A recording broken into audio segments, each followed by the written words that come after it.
Ciao a tutti, sono Mauro, liutaio della Gaudenzi Guitar e oggi siamo qui per confrontare due chitarre PRS SE 2408, la Custom e la Standard. Iniziamo!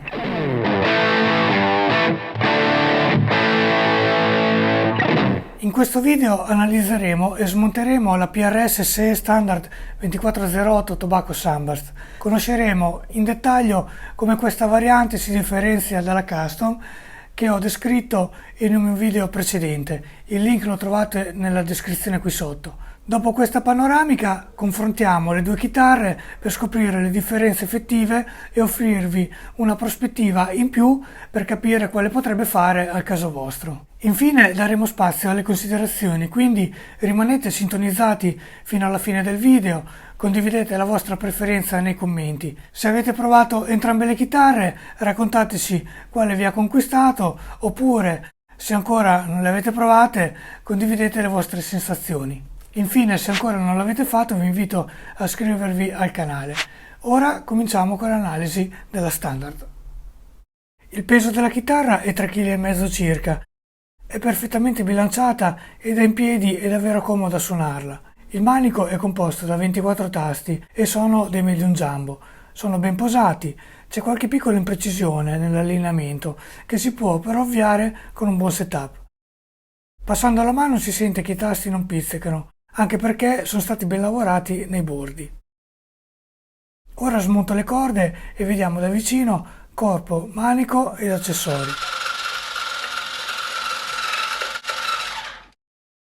Il body è completamente in mogano, qui si vede bene che non c'è nessun riporto, a differenza della Custom che ha il top in acero. Il top è bombato esattamente come la Custom, così come le varie svasature nella spalla mancante inferiore e nel fianco. È in 3 pezzi, ha un'aggiunta centrale che divide il lato bassi a sua volta diviso in altri 2 pezzi e il lato cantini in un blocco unico. La verniciatura è poliuretanica lucido a specchio con una tinta Tobacco Sunburst davvero molto bella e ben fatta. È una tinta tipica del mogano e in questo caso va a mascherare e a far passare in secondo piano la simmetria dei blocchi e le differenze tra le venature. Solo nella parte frontale abbiamo il binding crema in ABS che si interrompe sulla spalla mancante. In contrasto con il tono scuro del body delinea in maniera netta il contorno della chitarra. Binding che prosegue anche sulla tastiera fino al capotasto.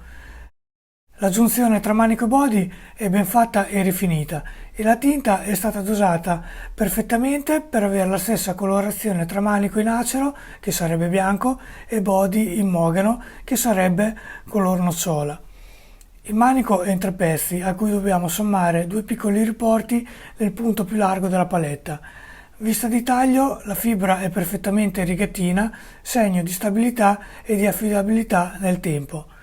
La tastiera è un bel palissandro, con una venatura niente male, con intarsiati i classici uccelli in volo in finta madreperla. Il capotasto in grafite misura 43 mm, mentre al primo tasto lo spessore è 21. Il manico è weight in, cioè largo e stretto, con il classico profilo C come possiamo vedere. È molto comodo e confortevole e nonostante la verniciatura lucida rimane piuttosto scorrevole. Ora controlliamo l'elettronica. È composta da un volume, un tono, un selettore a 3 vie, pick-up al manico entrambi e pick-up al ponte. Poi i 2 switch per commutare separatamente i pick-up da humbucker a single coil. I potenziometri sono Alpha made in Corea, nel volume anche qua c'è il triple bleed, è tutto schermato e le saldature ben fatte. Controlliamo anche sotto i pick-up, qui possiamo vedere il proseguo del manico e che il vano non è schermato. Stesso discorso per il pick-up al ponte. Il ponte è PRS con la tasca di contenimento delle sellette per una maggior precisione e trasmissione del suono, mentre qui abbiamo la brugola per il fissaggio della leva.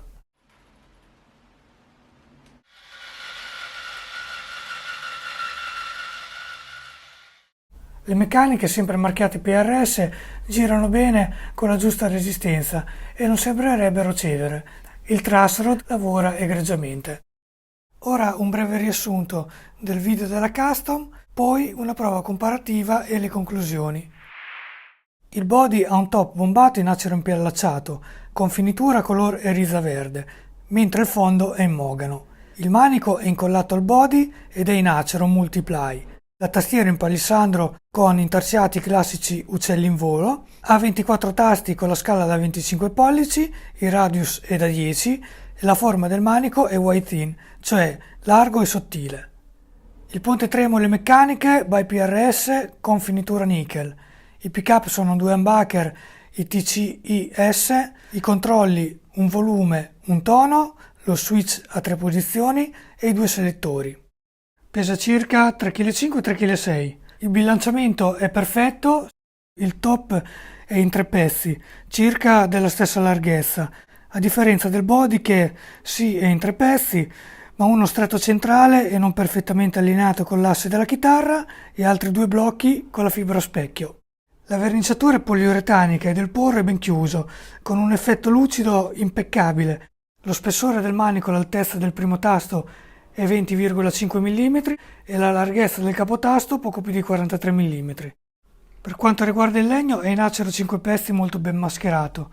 Da davanti non si nota nulla perché è applicata un'impelliciatura di acero come copripaletta, mentre lungo il manico l'incollaggio è talmente perfetto che è difficile da notare. La tastiera in palissandro con un binding anch'esso in palissandro. La verniciatura è lucida, ma come per il body non è eccessiva ed è ben fatta. Ok, ora le proviamo entrambe, prima pick up al ponte e poi pick up al manico.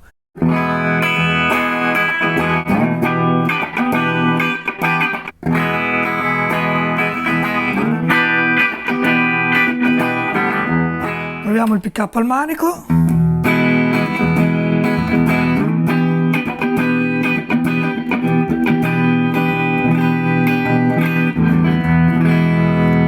Subito già dal primo accordo ho notato questa differenza che nella custom le frequenze alte, i cantini sono più presenti, ha un suono più aperto, più completo a mio avviso, mentre la standard rimane più concentrata sulle medie, quindi un suono un po' più rotondino, un po' più cremoso. Ora abbiamo tutti gli elementi per ragionare sulle differenze tra i due modelli. La principale ovviamente è che il body della Custom ha un top in acero da 13 mm su una base in mogano, mentre la Standard è completamente in mogano. In questi due esempi, in particolare la Custom, anche se ha la divisione leggermente fuori centro rispetto all'asse, ha comunque i due blocchi di mogano a specchio, segno che sono ben selezionati, mentre nella standard la colorazione riesce a camuffare le giunte e le differenze di venature tra i blocchi utilizzati. La standard ha un binding crema che è perfettamente in sintonia con la tonalità dello strumento, ma non può raggiungere l'eleganza della custom con il legno naturale vista intorno al body e il binding in palissandro sulla tastiera. La piccola differenza di spessore del manico può essere dovuta alla tolleranza di lavorazione, mentre la posa della vernice è impeccabile per entrambe. Hanno la stessa elettronica, gli stessi pick-up e l'hardware, tutto di ottima resa qualità-prezzo. Viene da chiedersi quindi se effettivamente la differenza di prezzo giustifica la differenza tra i due strumenti. Secondo me sì. Per quanto riguarda la fase costruttiva, nella custom abbiamo il top incollato e l'impillacciatura del top marezzata, il binding in legno sulla tastiera e in questo caso le è stato dedicato il taglio migliore, sempre nei limiti dei controlli di una produzione elevata. Probabilmente la scelta dei prezzi deriva anche da una logica commerciale, ma come già dicevo nel video sulla custom, la chitarra si presenta a mio avviso di un livello anche superiore rispetto al prezzo e confermo quindi lo stesso anche per la standard. Anche perché, per quanto la forma sia identica, la differenza tra i due body le rendono di fatto due chitarre diverse. Hanno valorizzato quindi esteticamente la custom, che ha un suono più aperto e definito rispetto alla standard, che è più rotonda e scura.